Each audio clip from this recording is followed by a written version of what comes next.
Salut à tous, j'espère que vous allez bien. Bon, comme vous devez sûrement le savoir, Bitcoin a lourdement corrigé ces derniers jours. Il est venu chercher un niveau de support autour des 60 000 dollars et est en train de rebondir. Et finalement, ce petit rebond a amené tout le marché des crypto-monnaies avec lui, puisqu'on a la plupart de la map qui est dans le vert. Donc c'est plutôt positif. Et en plus de ça, avant-hier, on a validé quelque chose de très important qui n'était pas arrivé depuis presque un an et qui peut être très bon signe pour la suite sur le Bitcoin. Donc je vous présenterai ça en vidéo, mais je vous parlerai aussi d'autres choses qui peuvent au contraire être moins intéressant et peut-être un peu plus bearish et qui concernent le max pen price. Donc je vous en parlerai plus en détail tout à l'heure et je vous donnerai mon avis sur ce qui pourrait se passer pour la suite. On parlera aussi des marchés traditionnels avec le dollar, le S&P 500 et le Nasdaq. Et on ira voir aussi le Total 3 parce que sur les altcoins, on a quelque chose qui est aussi très intéressant à avoir en tête parce que selon moi, on est toujours dans un très bon moment pour réaccumuler sur certains altcoins. Alors juste avant de commencer cette vidéo, pour ceux qui ne me connaissent pas, je m'appelle Louis. Je vous partage 2 fois par semaine mes analyses sur le marché des crypto-monnaies. Donc si cette thématique vous plaît, n'hésitez pas à vous abonner. Je vous rappelle aussi que j'ai un compte TikTok, un compte Instagram et un canal Telegram sur lesquels je vous partage en avant-première des petites exclusivités. Donc si ça vous intéresse, tous les liens sont en description, donc n'hésitez pas à aller m'y rejoindre. Et bien entendu, petit disclaimer, tout ce que je vous raconte en vidéo n'est pas à prendre comme un conseil en investissement. Surtout faites bien vos propres recherches car l'investissement dans les crypto-monnaies reste très risqué, donc surtout faites bien attention à vous. Alors ceci étant dit, on va aller voir directement ce qui se passe sur Bitcoin. Donc vous le savez, on est dans un canal latéral depuis maintenant un bon moment. On est venu chercher le niveau de résistance autour de 72 000 dollars et on a complètement corrigé. Et donc depuis le 5 juin 2024, on est sur une tendance baissière pour Bitcoin. On a cassé le niveau de support qui était donc la tendance baissière qu'on a juste ici en blanc et on est venu chercher le niveau de support autour de 60 000 dollars. Donc on a eu une très grosse chandelle, même une très grosse mèche le 24 juin dans le rouge pour Bitcoin qui est allé au-delà du niveau de support des 60 000 dollars. Et selon moi, en fait, cette mèche était simplement là pour venir liquider tous ceux qui s'étaient positionnés en long une fois que le prix était venu chercher les 60 000 dollars.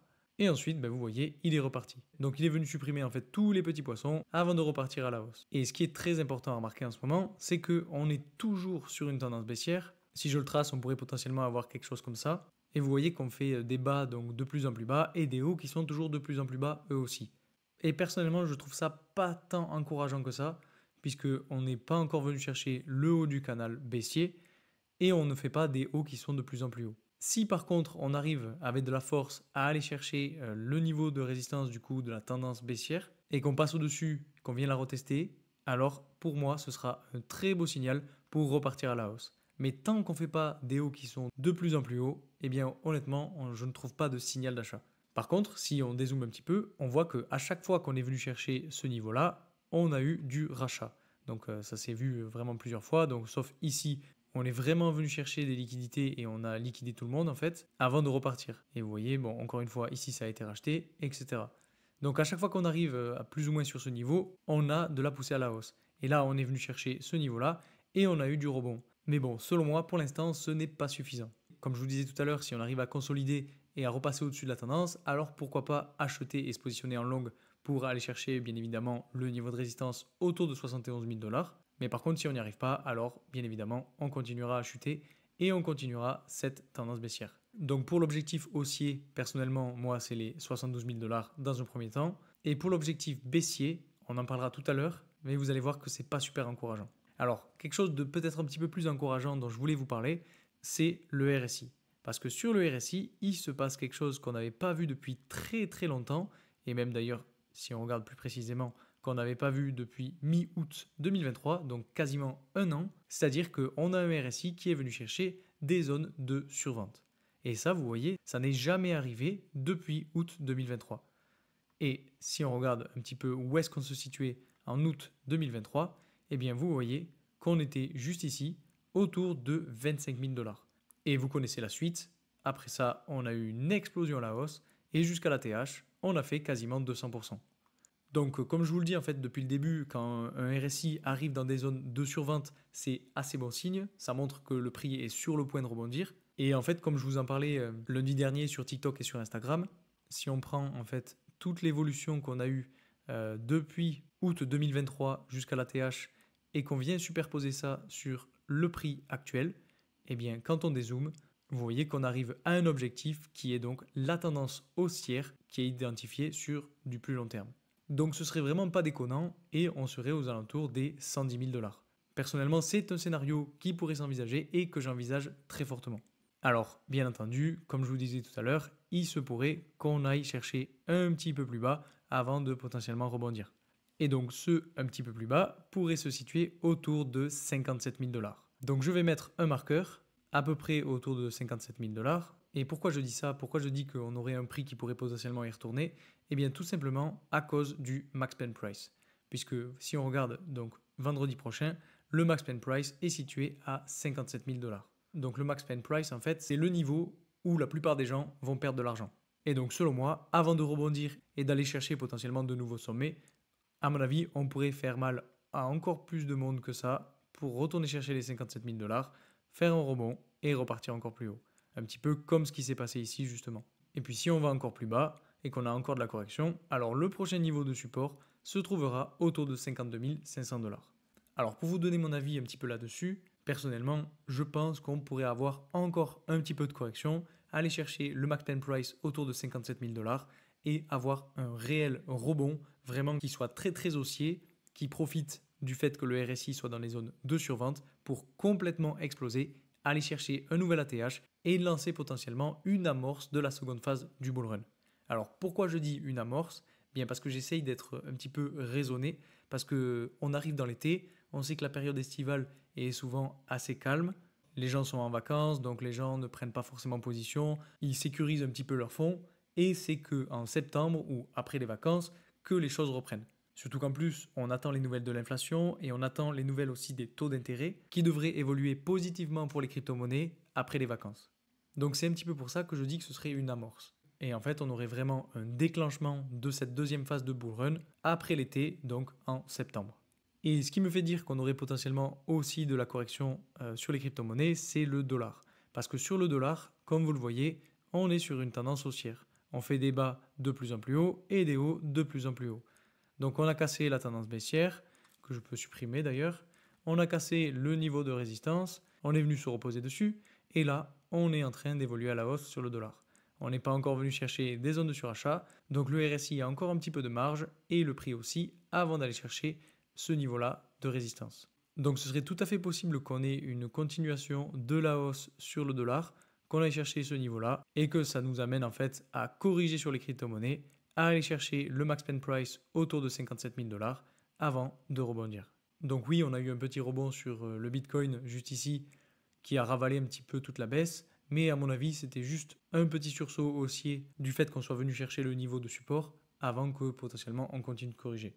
Et puis aussi, ce dont je voulais vous parler, c'est la nouvelle de MTGOX. Alors, pour ceux qui ne savent pas, en gros, c'est une plateforme d'échange qui s'est faite pirater, et donc il y a eu 850 000 bitcoins qui ont été dérobés. Donc ça, c'était en février 2014, et ils viennent d'annoncer qu'ils allaient rembourser leurs clients.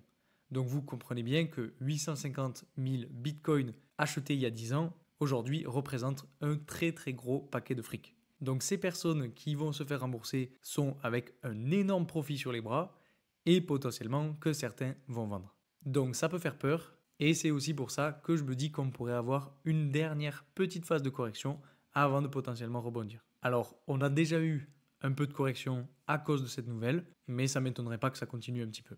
Ensuite, je voulais aussi vous parler du Total 3. Si on regarde ce qui se passe sur le Total 3, je vais me mettre avec des chandelles hebdomadaires, on voit qu'on est toujours sur ce niveau de support qui était donc l'ancien niveau de résistance de la phase de pré-bull run. Donc je vous en avais déjà parlé dans ma dernière vidéo, et en fait, ce que je voulais vous rajouter, c'est qu'on peut identifier une tendance haussière sur le RSI, qu'on peut tracer comme ceci, peut-être un petit peu plus haute, voilà, comme ceci, et sur laquelle le RSI est en train d'arriver. Donc là aussi, c'est très intéressant parce que, vous voyez, on est venu chercher des zones de survente à ce niveau-là, donc à la fin de la phase de bear market. C'est ultra propre même, hein. On a une belle phase de correction, on a un RSI qui passe dans des zones de survente, et ensuite on passe en phase d'accumulation avec un RSI qui augmente. Et ensuite, on est passé en zone de survente, on a eu une belle évolution à la hausse, et maintenant c'est normal qu'on ait de la correction sur le RSI et sur le prix.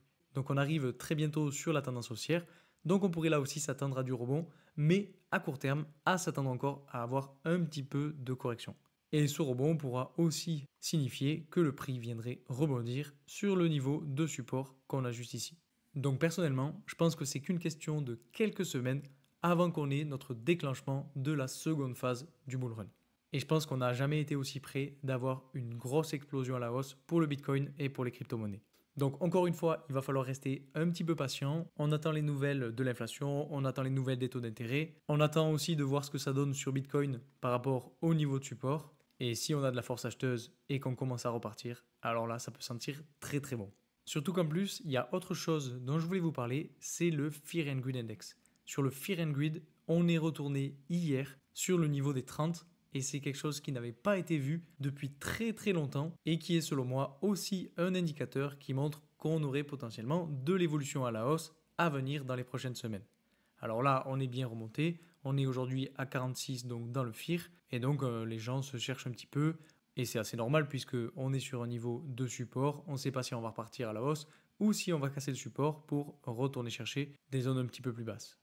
Si on regarde rapidement du côté du S&P 500 et du Nasdaq, on a là aussi deux actifs qui évoluent très bien, qui sont sur des tendances haussières, qui sont quand même passés dans des zones de survente et qui viennent de retourner dans des zones un peu plus neutres sur le RSI. Donc bon, ça c'est généralement pas hyper bon signe.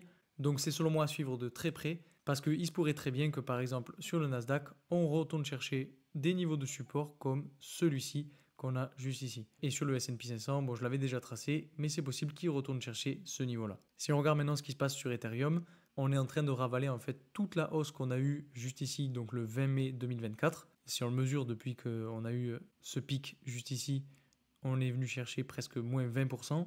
Donc c'est pas énorme, hein. Personnellement je trouve que ça fait pas peur, mais on est quand même sur une tendance baissière, un petit peu comme sur Bitcoin. On fait des bas de plus en plus bas et des hauts de plus en plus bas.